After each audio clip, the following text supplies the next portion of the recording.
हम उससे विवाह करेंगे जो रोज 10 जूते हमसे खाया करेगी। आइए इस कहानी को विस्तार से सुनाते हैं। किसी नगर में एक सेठ और सेठानी रहते थे। उनका एक बेटा था जिसका नाम मुकेश था। मुकेश बहुत ही नकचढ़े स्वभाव का था। जब मुकेश जवान हुआ तो सेठ और सेठानी ने उसके सामने विवाह का प्रस्ताव रखा। तो मुकेश ने कहा, पिताजी हम उसी लड़की से विवाह करेंगे जो हमसे 10 जूते रोज खाया करेगी। मेरी यही इच्छा है कि मेरी जिस लड़की से भी शादी हो मैं उसे 10 जूते रोज मारूं।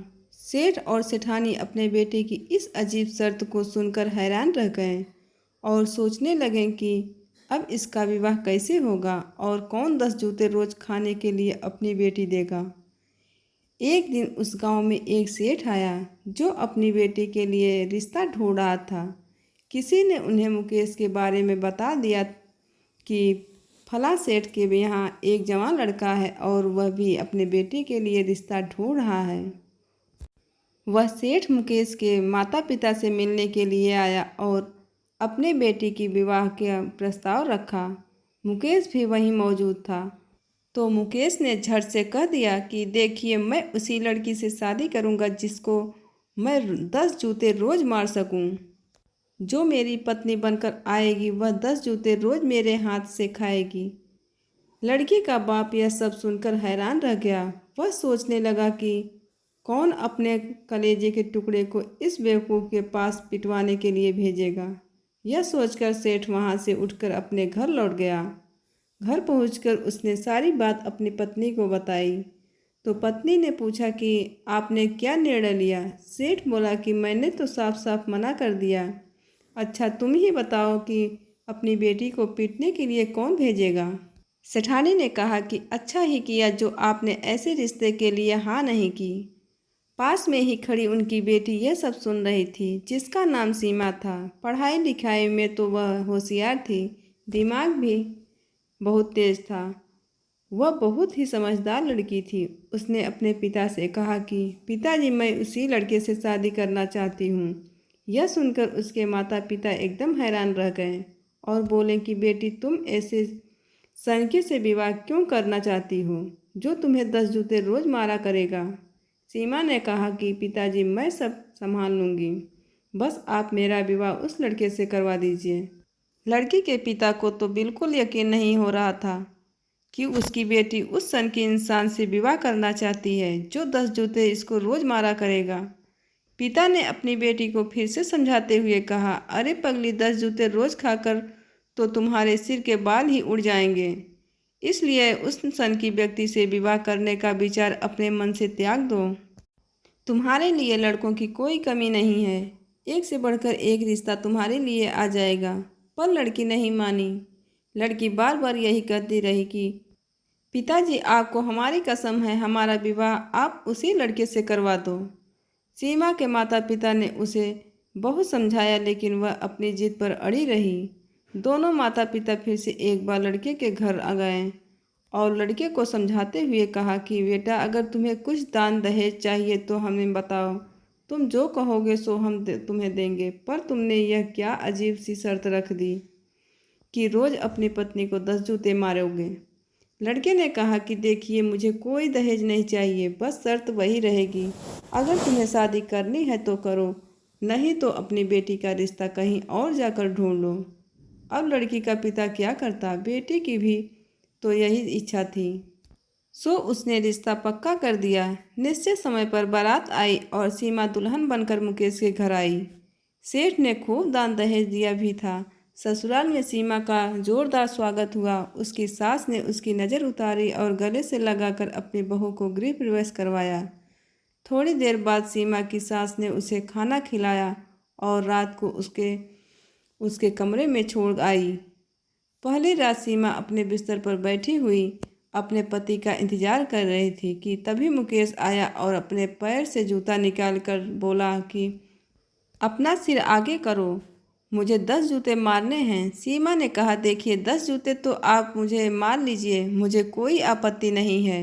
सब कुछ पता होने के बाद ही मैंने आपसे शादी की है, सो मैं 10 जूतों से नहीं डरती। आप मुझे एक बात बताइए कि मेरे माँ बाप ने मुझे जन्म में दिया, पाल पोस कर इतना बड़ा किया और इतना दहेज देकर मेरी शादी की, आज तक उन्होंने मुझे कभी एक भी जूता नहीं लगाया, तो तुम किस अधिकार से मुझे 10 जूते लगाओगे? क्योंकि आपकी कमाई का मैंने अभी तक एक गिलास पानी भी नहीं पिया है। जो खाना खाया है वह आपके पिता की कमाई का था। आपकी कमाई का तो मैंने अभी तक कुछ भी इस्तेमाल नहीं किया और ना ही कुछ खाया है, तो आप किस अधिकार से मुझे 10 जूते लगाएंगे? पहले मुझे अपने कमाई का कुछ खिलाओ तो सही, कुछ दो तो सही, तभी तो तुम 10 जूते लगाने के लिए हकदार हो पाओगे।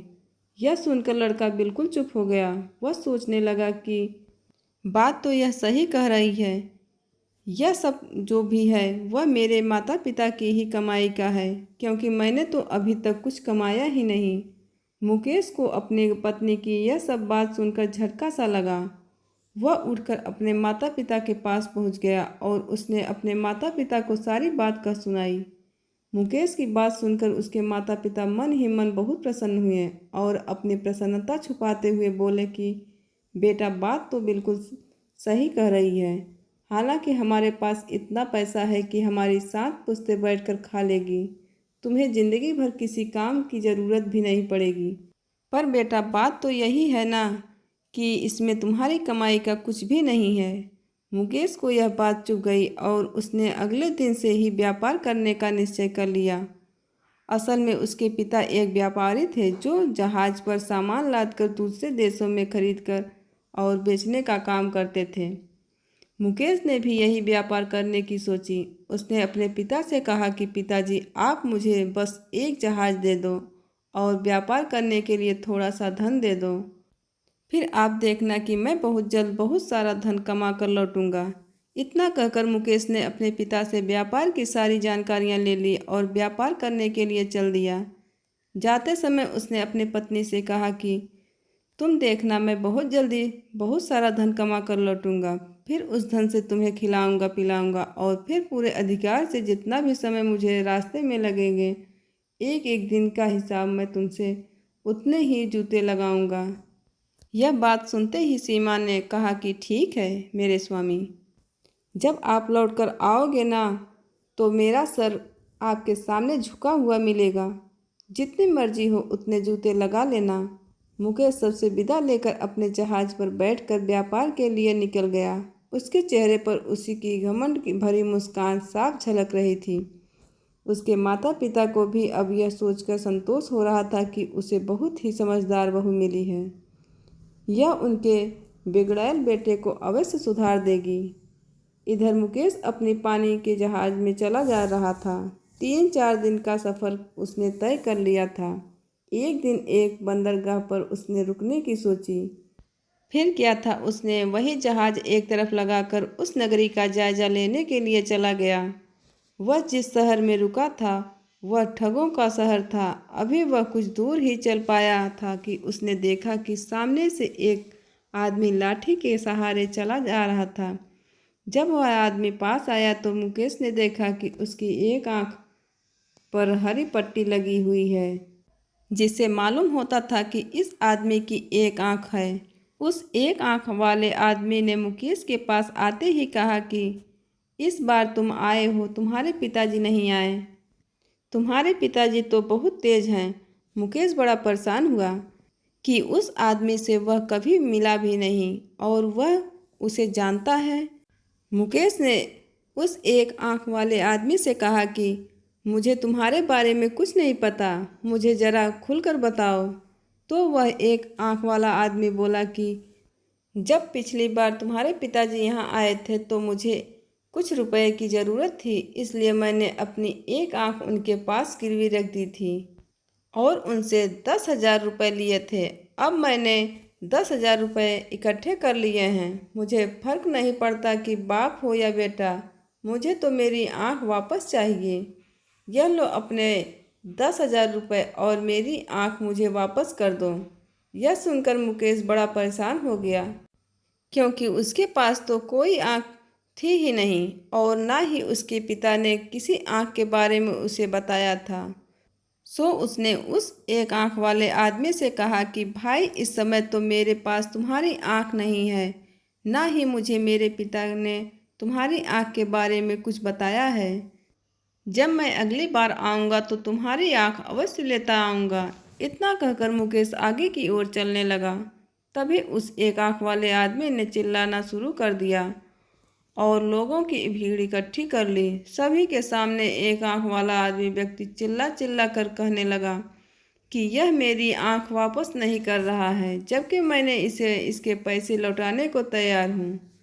मुझे अभी मेरी आंख वापस चाहिए। अगर यह मेरी आंख वापस नहीं ले आया तो यह अपनी एक आंख निकाल कर मुझे वापस करे। आसपास मौजूद लोगों ने भी मुकेश को पकड़ लिया और एक आंख वाले व्यक्ति की आंख लौटाने का दबाव बनाने लगे। यह सब देखकर मुकेश बहुत घबरा गया। उसे समझ में नहीं आ रहा था कि अब वह क्या करे। वह कहने लगा कि अभी मेरे पास इसकी आंख नहीं है, अगली बार जब आऊँगा तो इसकी आंख लेकर आऊँगा, इसलिए मुझे यहाँ से जाने दो। लेकिन कोई भी व्यक्ति उसे वहाँ से जाने देने के तैयार नहीं था। तभी एक व्यक्ति ने उसे सलाह दी कि अभी तुम कुछ पैसे इसे देकर मामला रफा दफा कर दो। उस आदमी ने कहा, तो ठीक है, अभी तुम मुझे 5,000 दे दो, अगली बार जब आओ तो मेरी आंख लेते आना। मुकेश से रुपए लेकर वह आदमी वहाँ से रफू चक्कर हो गया।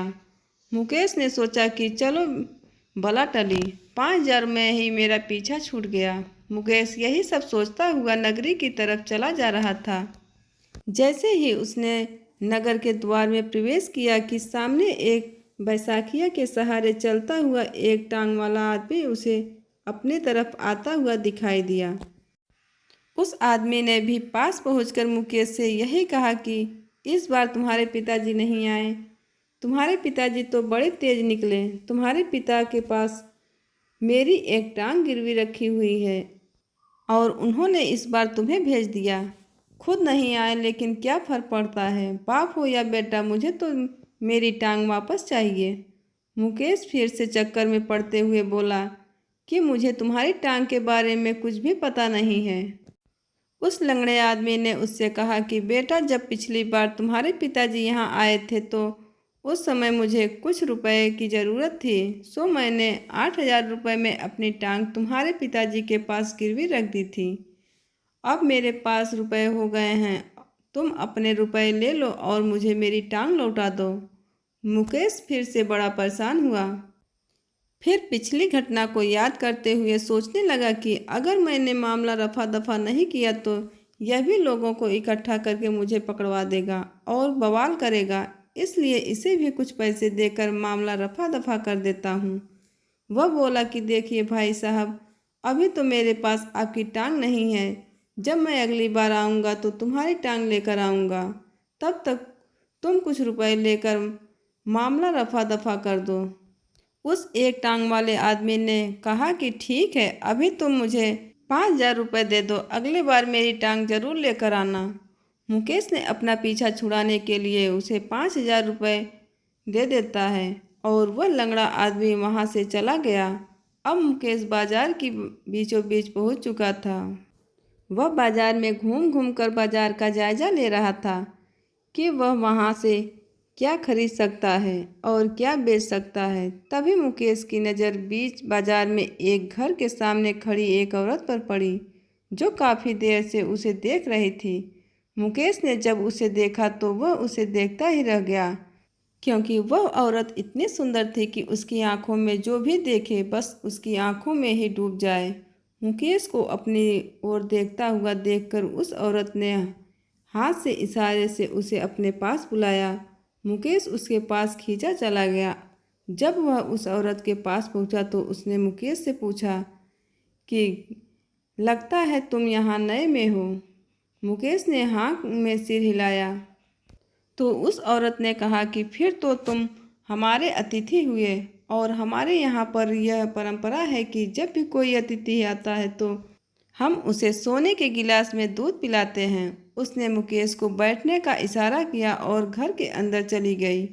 थोड़ी देर बाद वह अंदर से वापस आई तो उसके हाथ में एक सोने का गिलास दूध भरा था। उसने वह मुकेश को पीने के लिए दिया।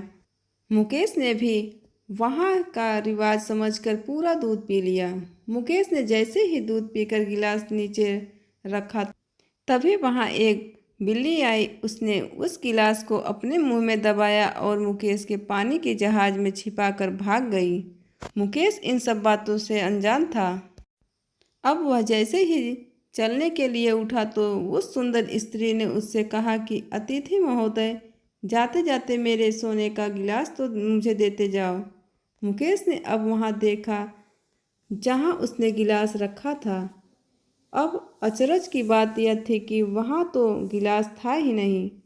असल में वह सुंदर स्त्री भी एक ठगनी ही थी, जो अपनी बिल्ली के जरिए लोगों को ठगा करती थी।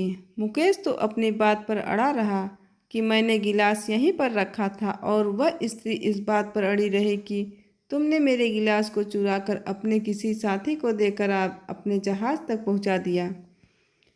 अब उन दोनों की कहासुनी इतनी बढ़ गई कि वहां पर भीड़ इकट्ठी हो गई। उस स्त्री ने भीड़ इकट्ठी होते देख मुकेश से कहा कि ठीक है, अगर तुम मुझे 100 सोने के सिक्के दे दो तो मैं किसी से कुछ नहीं कहूँगी और तुम्हें जाने दूंगी। लेकिन मुकेश तो अपनी बात पर ही अड़ा हुआ था। जबकि मैंने कोई चोरी ही नहीं की तो मैं तुम्हें किस बात के सोने के सिक्के दूं। तभी वहां से कोतवाल गुजरा। कोतवाल ने जब सारी बात सुनी तो उसने कहा कि मैं अभी तुम्हारी तलाशी लेता हूँ। कोतवाल ने सारी बात सुनकर मुकेश की तलाशी ली, लेकिन सोने का गिलास उसके पास नहीं मिला। तब वह सुंदर महिला बोली कि कोतवाल साहब, इसने किसी के जरिए मेरा गिलास अपने जहाज में छुपा दिया होगा, इसलिए चलकर इसके जहाज की तलाशी ली जाए। कोतवाल जब मुकेश के जहाज की तलाशी लेने के लिए गया तो वहां पर उसे सोने का गिलास मिल गया। यह देखकर कोतवाल ने मुकेश को गिरफ्तार कर लिया और वहां से राजा के दरबार में पेश किया। राजा ने उसे 6 महीने की सजा दी और मुकेश को जहाज भी जब्त कर लिया। 6 महीने कारावास में रहने के बाद मुकेश जब छूटकर बाहर आया तो उसके पास कुछ भी नहीं था। गरीब असहाय की तरह मुकेश सड़कों पर भटक रहा था। तभी उसकी मुलाकात एक व्यक्ति से हुई। उस व्यक्ति ने मुकेश से पूछा कि तुम कौन हो और यहाँ क्यों भटक रहे हो। मुकेश ने अपनी पूरी कहानी उस व्यक्ति को बता दी। उस व्यक्ति को मुकेश पर बड़ी दया आई। उसने मुकेश से कहा कि भाई, यह ठगों की नगरी है और इसमें जो एक बार फंस जाता है तो बाहर नहीं निकल पाता, मुश्किल हो जाता है। खैर, तुम्हारे पास रहने के लिए कोई ठिकाना नहीं है। तुम चाहो तो मेरे साथ ही रह सकते हो। मैं गाना गाकर अपना पेट भरता हूँ। अगर तुम्हें नाचना आता है तो तुम औरत का भेष बनकर मेरे साथ नाचना और मैं गाऊंगा। इस तरह से हम 2 वक्त की रोटी जुटा पाएंगे, नहीं तो यहाँ रहना बड़ा कठिन हो जाएगा। अब मुकेश के सामने कोई और रास्ता नहीं बचा था, सो उसने उस व्यक्ति की बात मान ली और औरत का भेष बनकर नाचना गाना शुरू कर दिया। 8 माह ऐसे ही गुजर गए। इधर सीमा अपने पति का इंतजार कर रही थी। 8 माह गुजर जाने के बाद भी जब उसका पति वापस नहीं आया तो उसने अपने सास और ससुर से कहा कि पिताजी, मेरे पति अभी तक वापस नहीं आए, इसलिए मैं उन्हें ढूंढने जाना चाहती हूँ। सेठ ने कहा कि बहू, तुम इतने बड़े संसार में उसे कहाँ ढूंढोगी, मैं ही उसे ढूंढ कर ले आता हूँ। तो सीमा बोली, नहीं पिताजी, आपकी उम्र हो चली है, सो आप घर पर ही रुको। मेरे पति मेरी वजह से ही घर से निकले हैं, इसलिए मैं ही उन्हें लेकर आऊँगी। बस आप मुझे पानी के 2 जहाज और कुछ धन दे दो, जिससे मैं अपने पति को वापस ला सकूं। सेठ ने पानी के जहाज और बहुत सारा धन बहू को दे दिया और अपना आशीर्वाद देकर अपने बहू बेटे को ढूंढ कर लाने की अनुमति दे दी। जाते समय उसके सास ससुर ने उससे कहा कि बेटी, अकेली न जाओ, हमारे पास हमारे विश्वास पात्र 5 आदमी हैं, इन्हें अपने साथ लेकर जाओ, और एक कुत्ता जो तुम्हारे एक इशारे पर अपनी जान देने के लिए भी तैयार हो जाएगा, उस पालतू कुत्तों को भी अपने साथ लेकर जाओ। सीमा ने अपने सास ससुर की बात मानकर वह 5 आदमी और कुत्ता अपने साथ ले लिया और सीमा अपने सास ससुर से आशीर्वाद लेकर मर्दाना भेष बनाकर जहाज में बैठकर अपने पति को ढूंढने चली गई। 4 दिन तक पानी का जहाज पानी पर चलता रहा। 5वें दिन जहाज एक बंदरगाह पर रुका तो सीमा ने जहाज से उतरकर नगरी का जायजा लिया। सीमा ने अपने आदमियों से कहा कि मुझे ऐसा लग रहा है कि हो न हो मेरे पति इसी नगरी में हैं, सो इसी नगरी में हम उन्हें ढूंढते हैं। तुम सब लोग जहाज में रहकर मेरा इंतजार करोगे, मैं अकेले ही अपने पति को ढूंढ कर लाऊंगी। अभी सीमा अपने आदमियों से यह सब बातें कर ही रही थी कि तभी सामने से वही एक आंख वाला आदमी सीमा के पास आकर खड़ा हो गया और कहने लगा कि बेटा, इस बार तुम्हारे पिताजी नहीं आए। तुम्हारे पिताजी तो बड़े ही तेज निकले। सीमा ने उस आदमी को देखा तो उससे पूछा, काका क्या कह रहे हो? मुझे समझ में नहीं आ रहा है, जरा खुलकर बताओ। तब वह एक आंख वाला आदमी बोला कि बेटा, पिछली बार जब तुम्हारे पिताजी यहाँ आए थे तो मुझे कुछ पैसों की ज़रूरत थी। 10,000 रुपये में मैंने अपनी एक आंख उनके पास गिरवी रख दी थी। अब बेटा आया बाप, मुझे इस बात से कोई फर्क नहीं पड़ता, मुझे तो मेरी आंख वापस चाहिए। लो अपने 10,000 रुपये, मेरी आंख मुझे वापस करो। सीमा यह सब देखकर समझ ही गई कि हो न हो यह ठग है और वह ठग नगरी में पहुंच गई है। हो सकता है मेरा पति भी इन्हीं सब ठगों के बीच में फंसा हुआ हो। सीमा ने कुछ देर सोचा और आंख के इशारा करके अपने साथियों से कहा, भाइयों, काका की आंख जहाज पर ही कहीं रखी है, जरा ढूंढ कर लाओ। तो उसके आदमियों ने कुछ देर ढूंढने का नाटक किया और फिर कहा, हुजूर, यहाँ तो बहुत सारी आंखें रखी हुई हैं, लेकिन काका की आंख के मेल वाली आंख हमें मिल नहीं रही है। यह सुनकर सीमा बोली, अच्छा, इनके मेल की आंख नहीं मिल रही है तो ऐसा करो कि यह चाकू लेकर जाओ और काका की आंख ला कर दो। अब एक आंख वाले आदमी ने जब यह सुना तो हाथ जोड़कर गिड़गिड़ाने लगा कि मुझे माफ़ कर दो, मेरी दूसरी आंख मत निकालो, मुझे कोई आंख वाँख नहीं चाहिए। और इतना कहकर उसने वहाँ से दौड़ लगा दी। सीमा के आदमी कुछ दूर तक उसके पीछे दौड़े, लेकिन उसका कहीं अता पता नहीं चला। यह सब देखकर सीमा के साथियों ने सीमा से कहा कि हुजूर, यहाँ के लोग बड़े शातिर हैं, इसलिए हम आपको अकेले नहीं जाने देंगे। सीमा ने मौके की नज़ाकत को देखते हुए 2 साथियों को अपने साथ आने के लिए कहा। बाकी 3 साथी से कहा कि हमारे जहाज़ की भी तो रखवाली करनी है, सो तुम यहीं इसी जहाज़ में छुप कर बैठो। सीमा ने अपने पालतू कुत्तों को भी जहाज पर ही छुपा दिया और अपने 2 साथियों को साथ लेकर आगे नगरी की तरफ बढ़ गई। जब सीमा नगरी के द्वार पर पहुंची तो सामने से एक टांग पर लंगड़ाते हुए एक आदमी चलकर उसके पास आया और आते ही उलाहना देते हुए बोला कि क्या इस बार तुम्हारे पिताजी नहीं आए? पिछली बार जब तुम्हारे पिताजी आए थे तो मैंने अपनी एक टांग उनके पास गिरवी रखी थी। खैर, बेटा हो या बाप हो, मुझे इससे कोई फ़र्क नहीं पड़ता, मुझे तो मेरी टांग वापस चाहिए। मेरी टांग मुझे वापस कर दो और अपने 8,000 रुपये जो मैंने तुम्हारे पिताजी से लिए थे वह ले लो। सीमा समझ गई कि उसे फिर से ठगने की तैयारी हो रही है, इसलिए उसने नम्र स्वभाव से कहा कि काका, हमारे जहाज़ पर बहुत सारी टांगें लदी हुई हैं, पता नहीं पिताजी ने किस किस टांग का गिरवी रखी है। अब तुम्हारी टांग कौन सी है यह कैसे पता चले? इसलिए एक काम करो, अपनी यह दूसरी टांग भी हमें काट कर दे दो, जिससे कि मेरे आदमी जहाज़ पर जाकर तुम्हारी टांग का नाप मिला कर ले आएं। सीमा ने अपने साथियों को इशारा किया और कहा कि चलो काका का टांग काट लो। यह सुनकर उस लंगड़े के होश उड़ गए और वह हाथ जोड़कर बोला कि रहने दो, मुझे मेरी टांग नहीं चाहिए, बस तुम मुझे यहाँ से जाने दो। इतना कहकर उस एक टांग वाले आदमी ने एक टांग से ही दौड़ लगा दी। सीमा पीछे से चिल्लाई, अरे काका, अपनी टांग तो लेते जाओ। पर वह आदमी थोड़ी ही देर में आंखों से ओझल हो गया। सीमा और उसके साथी ठहाका मारकर हंसने लगे। सीमा अब थोड़ा और आगे बढ़ी तो वह बाजार के बीचों बीच पहुंच गई। बाजार में उसने चारों तरफ नज़र उठाकर देखा तो उसकी नज़र एक घर के दरवाजे पर खड़ी एक सुंदर स्त्री पर पड़ी, जो काफ़ी देर से उसे ही घूर रही थी। सीमा से नज़र मिलने के बाद उस औरत ने हाथ के इशारे से सीमा को अपने पास बुलाया मर्दाना भेष के कारण सीमा उसे एक मर्द ही नजर आ रही थी। उसके पास पहुंचकर सीमा ने उससे पूछा, कहिए आप मुझे क्यों बुलाया?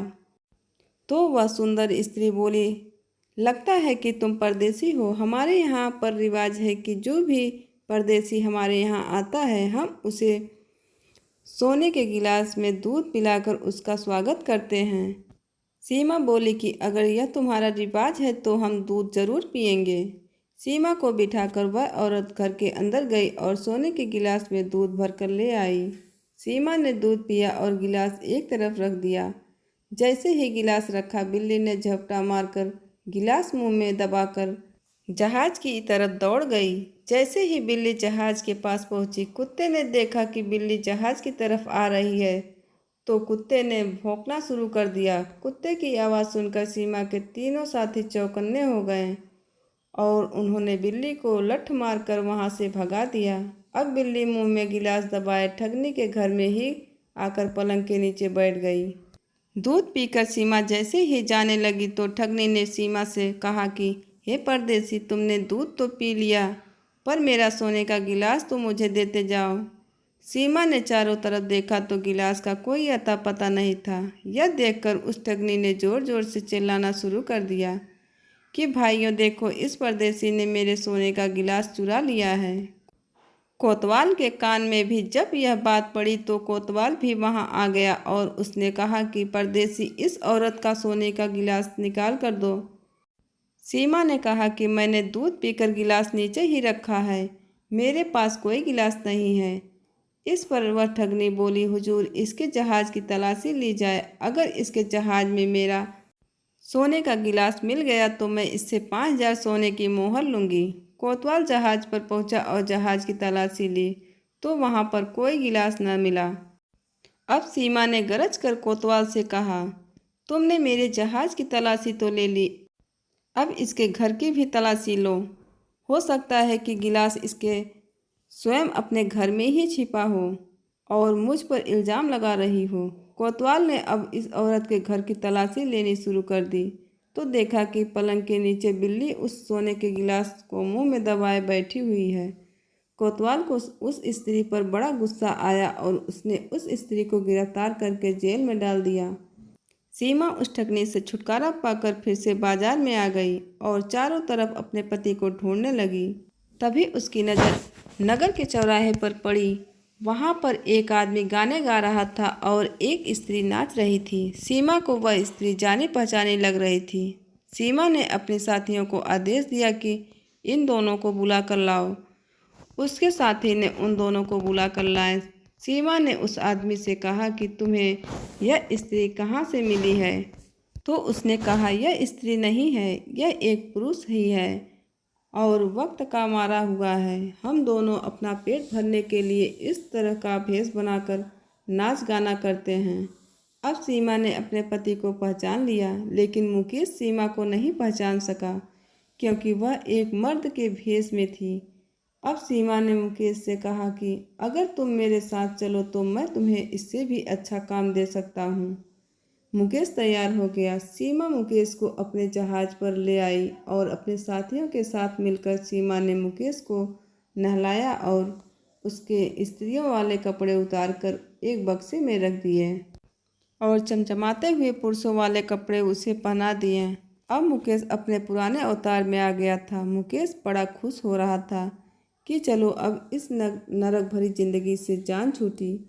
सीमा ने मुकेश से कहा कि देखो मुकेश, मुझे व्यापार के लिए 10 दिन के लिए बाहर जाना है, सो मैं एक जहाज़ लेकर बाहर जा रहा हूँ और तुम मेरे बाकी के जहाज़ की रखवाली करोगे। 10 दिन के बाद लौटकर मैं तुम्हें 5,000 सोने के मोहरे दूंगा और अगर मैं 10 दिन के बाद लौटकर न आ पाया तो मेरा यह जहाज़ और जहाज़ पर लदा सारा माल तुम्हारा हो जाएगा। यह सुनकर मुकेश बहुत खुश हो जाता है और वह सोचने लगता है कि अगर यह वापस आता है तो 5,000 सोने के सिक्के मिलेंगे और अगर नहीं आया तो माल से भरा हुआ जहाज मेरा हो जाएगा। मुकेश ने झट से हाँ कर दी। सीमा ने अपने जहाज की जिम्मेदारी मुकेश को सौंपकर अपने साथियों के साथ वापस लौट गई और अपने सास ससुर को अपने पति के मिलने की सूचना दी। यह सूचना मिलते ही सारे परिवार में खुशियां छा गई। इधर मुकेश का जहाज रास्ते में मस्त होकर अपनी जिंदगी बिता रहा था। इस तरह से 12 दिन बीत गए और सीमा जब वापस नहीं आई तो मुकेश ने सोचा कि अब सौदागर वापस नहीं आएगा, इसलिए अब यह माल से भरा हुआ जहाज मेरा हुआ। यह सोचकर वह जहाज को अपने घर की तरफ लेकर चल दिया। 4 दिन का सफ़र तय करके मुकेश अपने घर जा पहुंचा।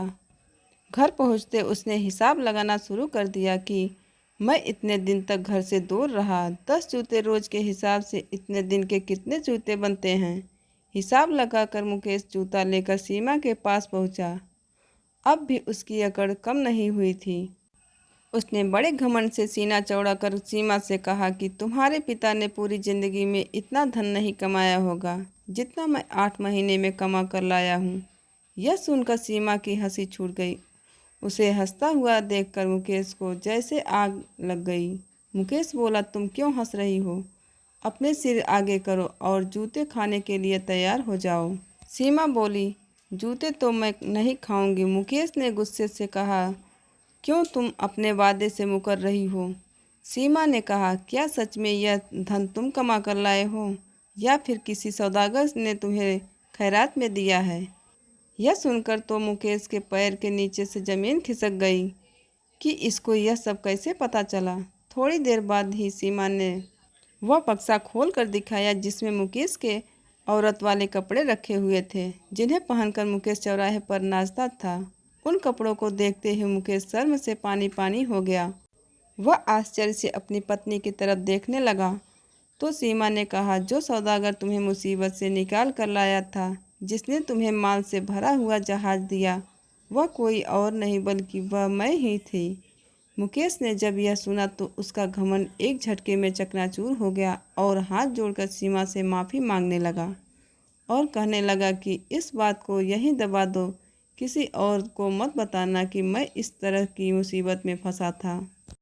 सीमा ने हंसते हुए कहा, तो अब आप 10 जूते नहीं मारेंगे जनाब? मुकेश की अब सारी अकड़ निकल चुकी थी, इसलिए हाथ जोड़कर बोला, भाग्यवान, चाहे तो तुम मुझे 10 जूते रोज़ मार लिया करना, पर इस राज को राज ही रहने देना। किसी के सामने मेरी पोल मत खोलना। अब सीमा और मुकेश बड़े प्यार से एक दूसरे के साथ रहने लगे। अतः इस कहानी का सार यह है कि सूझबूझ और समझदारी से बड़ी से बड़ी मुसीबत से भी बाहर निकला जा सकता है।